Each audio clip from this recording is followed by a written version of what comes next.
দাও না, আইসক্রিম কিনে খাবো। আমার কাছে টাকা নেই। আমি কি তোমার বাবার টাকা চেয়েছি নাকি?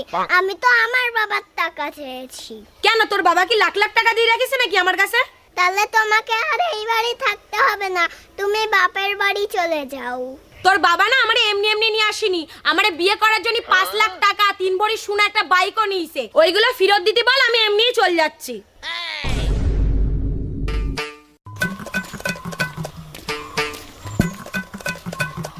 কই গো? ও বাবা, কি হয়েছে? মাকে বিয়ে করার জন্য যে বাইক, সোনা দানা, টাকা পয়সা এগুলো নিয়েছিলে, ওইগুলো ফেরত দিয়ে দাও। কেন? যে 10 টাকা দিতে পারে না ওরকম মা রেখে কি লাভ? আমি তোমারে আবার বিয়ে দেবো, তুমি একদম চিন্তা করো না।